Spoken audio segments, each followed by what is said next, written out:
তেলকইয়ের recipe অনেকেই অনেক রকমভাবে করে, তবে আমি কিভাবে রান্নাটা করেছি সেটাই তোমাদের শেয়ার করব। খুবই নর্মাল একদম ঘরোয়া মশলা দিয়ে সহজভাবে রান্নাটা করেছি, খেতে কিন্তু বেশ ভালো হয়েছিল। তো বন্ধুরা, স্বপ্নাস ডায়েরিতে সবাইকে অনেক ওয়েলকাম জানিয়ে আমি ভিডিওটি শুরু করছি। প্রথম থেকে শেষ পর্যন্ত পুরো ভিডিওটি দেখার অনুরোধ রইল। এখানে 6 পিস মাছ নিয়েছি। মাছগুলোকে প্রথমে লবণ আর হলুদ দিয়ে বেশ ভালো করে মিশিয়ে নিলাম। ভাজার জন্য একটা কড়াই বসিয়ে দিয়েছি।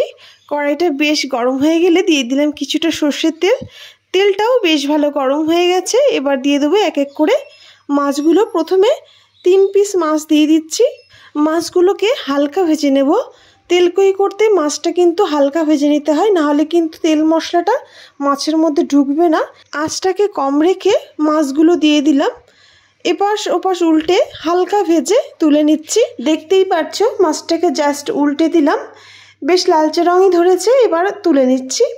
একইভাবে আমি সব মাছগুলো ভেজে নেব। মশলাটা কিন্তু একদমই বেশি যাবে না, খুব কম মশলায় তৈরি করছি। গরমের সময় বলে না, যে কোনো সময় কিন্তু এই রেসিপিটি খুবই ভালো লাগে যদি এইভাবে তৈরি করা হয়। আমার কিন্তু বেশ পছন্দের।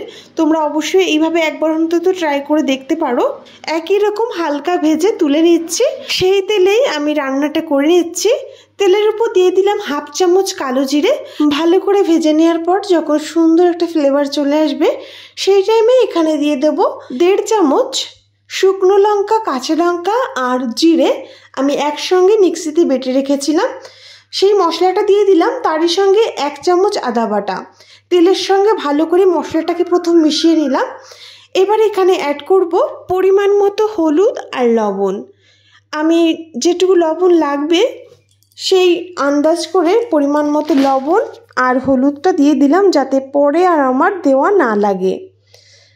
লবণ হলুদ দিয়ে তেলের সঙ্গে আর মশলার সঙ্গে ভালো করে মিশিয়ে নিচ্ছি। হলুদটা এই মশলার সঙ্গে যদি দেয়া হয় কালারটা কিন্তু বেশ ভালো আসে।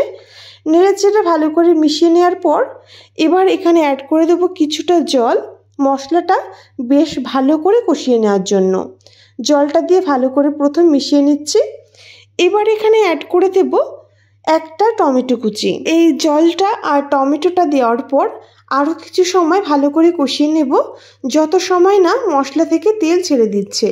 প্রায় 2 থেকে 3 মিনিট মতো কষিয়ে নিয়েছি। তো একদম 2-3 মিনিট পর ফিরে আসব।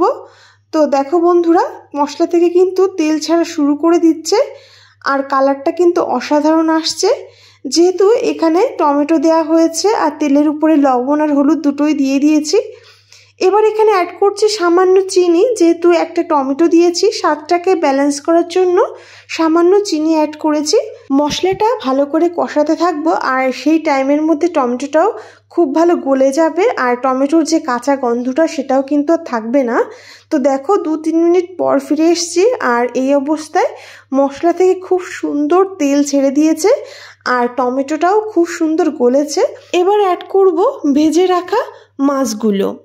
মাছটা দিয়ে হালকাভাবে মশলার সঙ্গে একটু মিশিয়ে নিচ্ছি। আলতোভাবে মাছটাকে মিশিয়ে নিতে হবে, যাতে কোনোভাবে মাছটা ভেঙে না যায়। বেশি সময় নাড়াচাড়া করার প্রয়োজন নেই।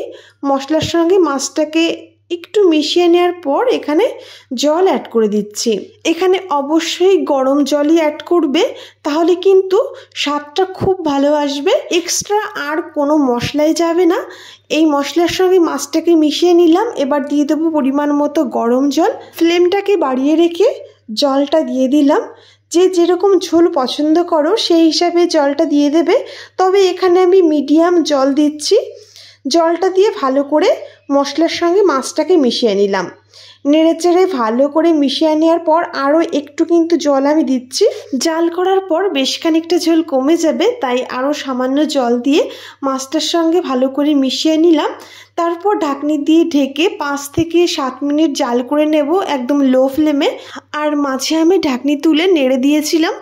তো একদম ফিরে আসছি 7 মিনিট পর। এই অবস্থায় আঁচটাকে বন্ধ করে দিয়েছি আর ঝোলটা ঠিক এইরকম আছে, দেখতেই পাচ্ছ অসাধারণ একটা কালার এসছে। একদম শেষে দিচ্ছি গরম মশলার গুঁড়ি। গরম মশলাটা দিয়ে মাছের সঙ্গে ভালো করে মিশিয়ে নিয়ে আমরা কিন্তু সার্ভ করতে পারি এই সুন্দর তেলকই রেসিপিটি। দেখতে না যতটা সুন্দর হয়েছে, খেতে কিন্তু বেশ ভালো হয়েছিল। খুবই নর্মালভাবে তৈরি করেছি। বন্ধুরা, তোমাদের কেমন লেগেছে অবশ্যই কমেন্টে জানিও। আর ভালো লাগলে চ্যানেলটি সাবস্ক্রাইব করে আমার পাশে থেকো তোমরা।